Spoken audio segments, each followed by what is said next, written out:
Halo Tolovers.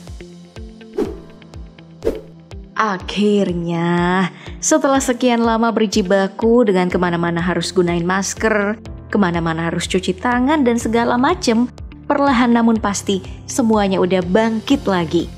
Termasuk industri otomotif yang dilansir dari Gaikindo pada tahun 2020 lalu turun sekitar 60% atau hanya terjual sebanyak 532.027 unit.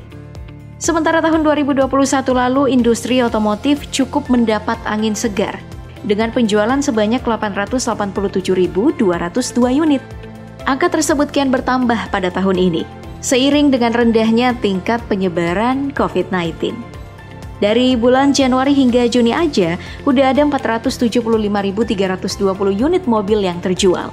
Capaian ini tumbuh sekitar 20% ketimbang semester 1 2021. Hal ini pun menjadi sebuah nilai positif bagi Indonesia, sebab pasca COVID-19 kemarin, industri otomotif sukses mendorong perekonomian nasional. Semua itu nggak lepas dari hadirnya sejumlah pabrik mobil tanah air seperti Toyota Motor Manufacturing Indonesia. Demi bisa mendukung itu semua, nggak heran kalau mereka ngebangun 5 fasilitas produksi kelas dunia yang tersebar di beberapa lokasi, seperti yang ada di Sunter, Jakarta Utara, hingga di Karawang, Jawa Barat. Dari kelima pabrik tersebut, Toyota mampu memproduksi hingga 466.000 unit per tahunnya. Sementara untuk pasar luar negeri, baru-baru ini tepatnya pada bulan Februari 2022 lalu. Kerennya lagi nih, pabrik yang punya tenaga kerja sebanyak 16.000 orang ini baru aja ngerayain pencapaian ekspor 2 juta unit kendaraan ke mancanegara, sekaligus melepas secara perdana Toyota Fortuner untuk dijual di negeri kanguru, Australia. Hasil tersebut gak lepas dari segala kecanggihan alat yang ada di dalam pabrik tersebut. Kecanggihan di pabrik berlogo triple ellipse ini dapat disaksikan saat mereka lagi ngebuat part-part mobilnya. Semuanya udah dikerjakan oleh tangan-tangan robot. Pandemi kita juga tetap ekspor terus dan kita harapkan produsen asal Jepang ini lagi berencana untuk mengekspansi pabriknya yang berada di Sunter dan Karawang sana. Itu semua guna menambah daya produksi lebih dari 530.000 unit setahun. Selain emang diperuntukkan guna menambah jumlah produksi, pihak Astra Daihatsu Motor ternyata turut mempertimbangkan berbagai aspek seperti lingkungan serta tempat kerja yang nyaman. Jadi di pabrik barunya itu, Daihatsu bakalan memasang sekitar 3.600 panel surya yang mampu menghasilkan listrik sebesar 2.100 kW. Kalau dihitung-hitung nih, mereka seenggaknya bisa berhemat hingga 20% ongkos produksi ketimbang sebelumnya. Uniknya, prinsipal Daihatsu di Jepang sana mempercayakan Indonesia sebagai pusat research and development mereka. Makanya mereka punya tempat tes sendiri nih buat produk-produk baru yang belum dirilis. Wajar aja sih, toh penjualan Daihatsu terbesar ya di Indonesia. Sementara di dalam pabrik itu juga udah dilengkapi dengan beberapa mesin-mesin canggih, seperti teknologi pengelasannya yang udah nggak lagi pakai cara lama dengan mengandalkan manusia. Ditambah lagi, udah ada sistem pengecatan otomatis pada pabrik dengan luas 7 hektar itu.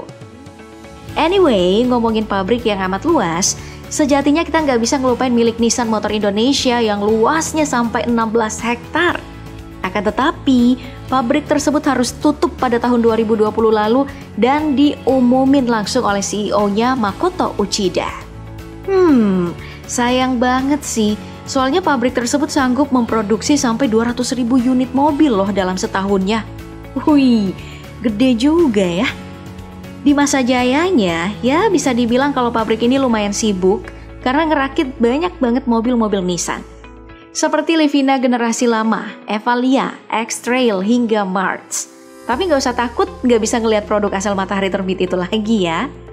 Toh, mereka udah mindahin semuanya alias nebeng ke Mitsubishi yang pabriknya berada di Greenland International Industrial Center, Bekasi. Sebab, pabrik tersebut sanggup ngeproduksi 160.000 unit dalam setahunnya. Bahkan kabarnya nih bisa ditingkatkan sampai 240.000 unit loh. Ya, meski dari segi angka masih kalah jauh dengan 2 pabrik manufaktur besar seperti Toyota dan Daihatsu tadi.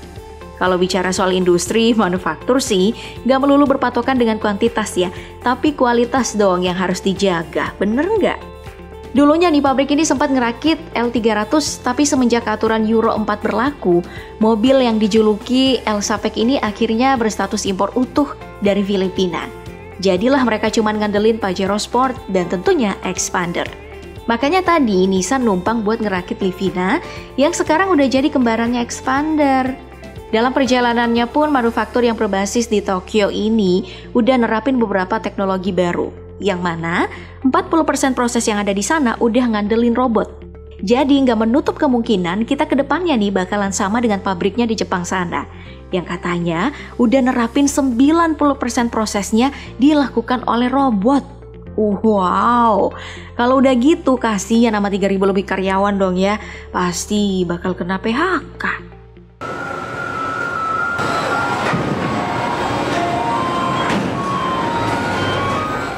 Tapi tenang aja, ngelamar di pabrik Wuling bisa jadi opsi nih, apalagi mereka ini mampu menyerap 3.000 tenaga kerja. Meski baru berumur 5 tahun, pabriknya yang berada di Jawa Barat udah sanggup ngeproduksi 120.000 unit setahun. Pabrik yang didirikan di atas lahan seluas 60 hektar ini dibagi atas 2 bagian. Yang satu adalah area pabrik, sementara sisanya diperuntukkan untuk area supplier. Itu karena saat ini Wuling telah menjalin kerjasama dengan 15 perusahaan untuk menyediakan spare part di sana. Nah, untuk proses pembuatannya pun gak butuh waktu lama.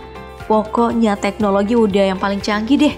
Dalam 1 jam aja nih paling tidak, pabrikan asal negeri tirai bambu itu udah bisa ngehasilin 15 unit mobil. Biaya mahal pun menjadi gantinya atas segala kecanggihan dari pabrik Wuling di Indonesia yang menelan total investasi sebesar 170 juta US dollar atau setara dengan 2,6 triliun rupiah. Wah.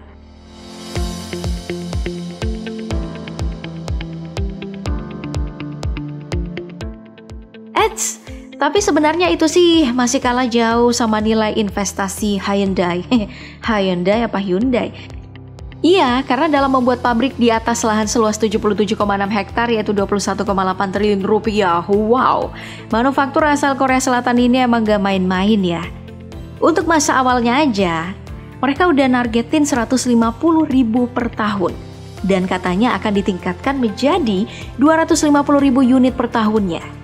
Nah, di sana bukan cuma mobil-mobil konvensional seperti kereta dan Stargazer aja yang bakal dirakit nih, tapi si mobil listrik Ioniq 5 juga bakal ikut masuk ke lini produksi, sekaligus menjadi EV pertama yang dirakit di Indonesia.